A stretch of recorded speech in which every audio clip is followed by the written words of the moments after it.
Halo semuanya, pada kesempatan kali ini, kami kelompok 8 akan menjelaskan mengenai rencana strategi pemasaran rumah sakit. Era pelayanan rumah sakit pada masa ini ditandai dengan semakin padatnya persaingan antar rumah sakit dan hal ini semakin diperparah dengan kondisi pandemi COVID-19. Pergeseran pusat pelayanan kepada pasien, meningkatnya tuntutan masyarakat untuk mutu pelayanan yang baik serta kondisi kebijakan pemerintah yang selalu berubah membuat sebuah rumah sakit memiliki tantangan besar pada masa ini. Salah satu perangkat manajemen penting yang dapat membantu organisasi dalam melakukan tugasnya dengan baik adalah dengan sebuah rencana strategis. Pemahaman akan bagaimana strategi tepat untuk pemasaran sebuah rumah sakit sangat diperlukan agar rumah sakit tidak hanya mampu bertahan namun juga berkembang di tengah perubahan global. Apakah rencana strategi pemasaran itu? Rencana strategis adalah pedoman untuk penyelenggaran dan pengembangan rumah sakit dalam jangka waktu tertentu, misalnya 5 tahun ke depan.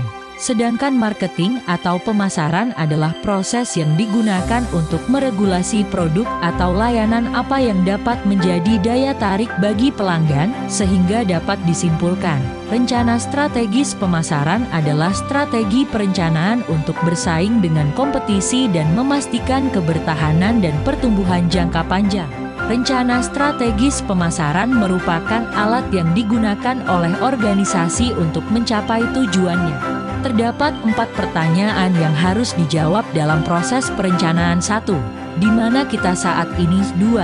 Apa yang ingin kita menjadi? 3. Bagaimana kita dapat mencapainya? 4. Bagaimana kita dapat tahu telah tercapai? Fase pertama dalam membuat rencana strategis pemasaran adalah membuat tujuan. Ditetapkan visi untuk menentukan arah organisasi serta misi untuk menetapkan aksi yang dilakukan untuk mencapai visi. Fase kedua adalah melakukan analisa situasi. Hal ini dapat digunakan dengan segmentasi pasar dan analisa SWOT. Fase ketiga adalah formasi strategi. Dapat menggunakan matriks konsultasi Boston, di mana produk diklasifikasikan berdasarkan kekuatan dan kemampuan mereka berkembang di pasar. Apabila produk berada pada posisi bintang, maka dapat dilakukan optimisasi.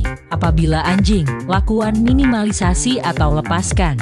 Sapi perah menunjukkan pendapatan tinggi namun tidak dapat berkembang. Tanda tanya menunjukkan posisi yang masih belum diketahui, seperti teknologi baru. Setelah itu, tentukan aksi yang dapat dilakukan untuk mencapai tujuan dengan berdasarkan bauran pemasaran.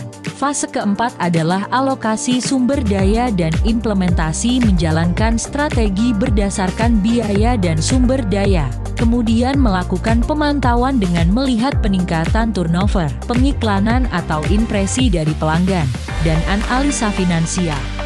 Hambatan yang dapat ditemui dalam perencanaan strategi pemasaran rumah sakit antara lain, keraguan-raguan taktik, pemisahan fungsi pemasaran dengan kegiatan operasional, kurangnya analisis rinci dalam perencanaan pemasaran, kurangnya pendekatan sistematis, dan kegagalan menentukan prioritas. Contoh aksi rencana strategis pemasaran rumah sakit yang dapat ditetapkan antara lain, membuat rumah sakit menjadi brand yang konsisten, membuat website yang ramah terhadap gadget, memanfaatkan media sosial, menindaklanjuti pasien yang telah berobat ke rumah sakit, membenahi atau menjaga kualitas frontline di rumah sakit. Semoga materi dalam video ini bermanfaat bagi manajemen rumah sakit untuk tetap bersaing pada pasar pelayanan kesehatan rumah sakit untuk terus berkembang di tengah pandemi COVID-19.